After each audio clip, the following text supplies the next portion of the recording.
अस्सलाम वालेकुम नाजरीन, एनटी न्यूज़ के खबरनामे में आप सबका इस्तकबाल है। तेलंगाना चीफ मिनिस्टर के चंद्रशेखर राव की सदारत में कल दोपहर 2 बजे प्रगति भवन में 5 घंटे तवील रियासती कैबिनेट का अहम इजलास मुनक्किद हुआ। इस इजलास के दौरान अवाम में बेचैनी थी कि हुकूमत रियासत में नाइट कर्फ्यू या मुख्तलिफ पाबंदियों का ऐलान कर सकती है। ये तजवीज़ 9:30 बजे तक कायम थी। हुकूमत की जानिब से नाइट कर्फ्यू या मुख्तलिफ पाबंदियों का कोई ऐलान नहीं हुआ।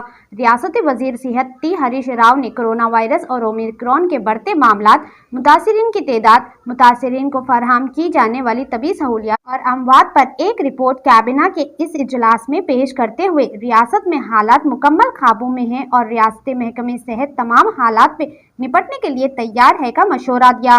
मजीद तमाम तफसीलात के बाद चीफ मिनिस्टर के चंद्रशेखर राव महकमे सेहत और मुख्तलिफ अहदेदारों को हिदायत दी कि महकमे बल्दिया और महकमे पंचायत के ताउन से कोविड वैक्सीन दिए जाने के अमल में तेज़ी लाए और तमाम अजला की जिम्मेदारान को चीफ मिनिस्टर ने हिदायत दी कि वो इस सिलसिले में ज़िला कलेक्टर के साथ जायज़ा इजलास मुनक्किद करे।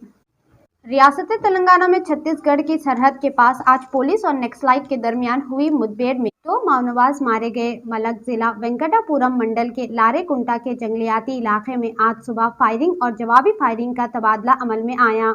फौरी मिली इत्तला के मुताबिक 2 नक्सलाइट मारे गए जबकि ग्रे हाउंड का एक कांस्टेबल भी जख्मी हो गए। महलूकीन की शिनाख्त नहीं हो सकी, मजीद तफसीलात का इंतजार है। फिर हुआ रेल हादसा। अभी कोलकाता में बड़ा रेल हादसा हुआ कि कुछ दिन गुजरे हैं कि एक बार फिर रेल हादसे की खबर सामने आ रही है। अच्छी बात यह है कि हादसा खतरनाक साबित नहीं हुआ। वाकया मंगल की सुबह तकरीबन 9 बजे का है जब Vasco da Gama Howrah Amaravati express के पहिए पटरी से उतर गए। हादसा दूध सागर और कान्नाजोल के दरमियान पेश आया। ट्रेन के चीफ लोको के अगले पहिए पटरी से उतर गए थे। हालांकि ट्रेन में सवार सभी मुसाफिर और मुलाजमीन महफूज है। किसी के हलाक या जख्मी होने की कोई इत्तला मौसूल नहीं हुई। हुमायूं नगर की एक स्टील शॉप में आग लगने का वाकया। हैदराबाद के हुमायूं नगर की एक स्टील शॉप में आग लगने पर मुकामी अफराद ने इसकी इत्तला फायर ब्रिगेड को दी, जिसके बाद फायर ब्रिगेड एहलकार वहां पहुंचकर आग पर फौरी तौर पर काबू पा लिया। हुमायूं नगर में वाक़ स्टील शॉप में अचानक आग लग गई। ये वाकया मंगल की सुबह पेश आया जिसमें कोई जानी नुकसान की इत्तला नहीं मिली। जाहिर किया जा रहा है कि आग लगने की वजह शॉर्ट सर्किट हो सकती है। तेलंगाना हुकूमत की जानिब से रियासत में कोरोना वायरस से निपटने के लिए इक़दाम उठाए जा रहे हैं। तेलंगाना के महकमे सेहत ने कोविड से मुस्बत पाए जाने वाले अफराद घरों में अलग रहने के दौरान इस्तेमाल की जाने वाली दवाइयों के बारे में एडवाइजरी जारी की है। ये दवाइयों की किट्स तमाम सरकारी सेहत मरकज़ में कोविड से मुस्बत पाए जाने वाले मरीजों को फराहम की जा रही है। इसमें 7 किस्म की दवाएं हैं।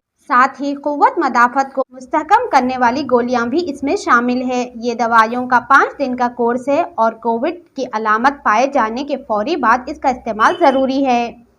2 दिन के आबरालूद आसमान और बारिश के बाद हैदराबाद में अगले 2 दिन तक रात के दर्जे हरारत में कमी देखी जा सकती है। मंगल में शहर में कम से कम दर्जे हरारत 16.4 डिग्री सेल्सियस रिकॉर्ड किया गया, जो कि तोखा से कम 2 डिग्री कम है। श्रीलिंगमपल्ली में सबसे कम दर्जे हरारत 13.4 डिग्री सेल्सियस रिकॉर्ड किया गया है। Telangana state development planning society की मौसम की रिपोर्ट के मुताबिक शहर के मुख्तलिफ मुकामात बिलखुसूस मज़ाफ़त से कम दर्जे हरारत 2 से 3 डिग्री तक गिर सकता है। बेगमपेट, मलकपेट, जुबली हिल्स, सरूनगर और कारवान समेत इलाकों में रात की दर्जे हरारत जुमेरात और जुम्मे को 15 डिग्री सेल्सियस से नीचे गिरने का इम्कान है। ये खबर बड़े ही अफसोस के साथ बताई जा रही है कि दुनिया भर में मशहूर दरगाह हज़रत ख्वाजा निज़ामुद्दीन औलिया के क़दीम और गद्दी नशीन सूफ़ी सैयद अफजल निज़ाम का मुख्तसर अलामत के बाद इंतकाल हो गया है। अक़ीदतमंदों ने नम आँखों के साथ मरहूम को इनकी आबाए क़ब्रिस्तान में तदफीन किया, जबकि शाम के वक्त दरगाह के मारूफ खादिम और गद्दी नशीन सैयद अफजल अहमद निज़ामी की शरीक हयात का भी इंतकाल हुआ था। निज़ामुद्दीन दरगाह से जुड़े 2 घरों में इंतकाल की खबर से अक़ीदतमंदों में गम की लहर दौड़ गई। मुल्क में 24 घंटों के दौरान 2,38,000 से ज़्यादा कोविड केसेस सामने के बाद एक्टिव केसेस की तादाद बढ़कर 17 लाख से ज़्यादा हो गई है और पॉजिटिविटी रेट 4.62% हो गया है। पीर के रोज़ मुल्क में 79,91,230 कोविड वैक्सीन लगाए हैं। मंगल की सुबह मरकजी वजारत सेहत की तरफ से जारी करदा रिपोर्ट के मुताबिक गुज़िश्ता 24 घंटों के दौरान मुल्क भर में 16,79,143 कोविड टेस्ट कराए गए हैं। इसी दौरान मजीद 310 मरीजों की मौत हुई है।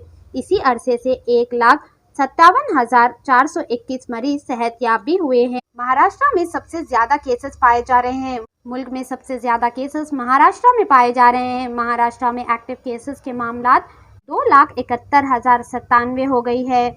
दूसरे नंबर पर कर्नाटका में कोरोना मरीजों की तादाद 2,17,326 है। हैदराबाद में पीर के रोज HMDA Hyderabad metropolitan development authority की हुदूद में गैर कानूनी तामीरात को डिमोलिश करने की मुहिम शुरू की गई, जिसके पहले दिन ही 10 इमारतों को मुनहद्दिम किया गया। HDMA के मुताबिक जिला टास्क फोर्स DTF और महकमे पुलिस की मदद से यह खुसूसी मुहिम अगले चंद दिनों तक जारी रहेगी। सैदाबाद X रोड पर सरप्राइज व्हीकल चेकिंग की मुहिम चलाई गई। इस दौरान पुलिस की जानिब से गाड़ियों की खुसूसी तलाशी ली गई। बिना मास्क, बिना नंबर प्लेट, बिना हेलमेट या नंबर प्लेट छुपाकर गाड़ी चलाने या ट्रिपल राइडिंग करने वाले अफराद के ऊपर केस दर्ज करते हुए चालान लगाया गया। सैदाबाद सब इंस्पेक्टर शांति कुमार ने मीडिया को बताया कि आवाम को कोविड प्रोटोकॉल पर अमल करना चाहिए, क्योंकि शहर में हालात मुकम्मल काबू में नहीं आए हैं, इसलिए एहतियाती ज़रूरी है। ऐसे ही अहम खबरों के लिए इंटू न्यूज़ को यूट्यूब पर सब्सक्राइब करें, फेसबुक पर लाइक करें, इंस्टाग्राम और ट्विटर पर फॉलो करें।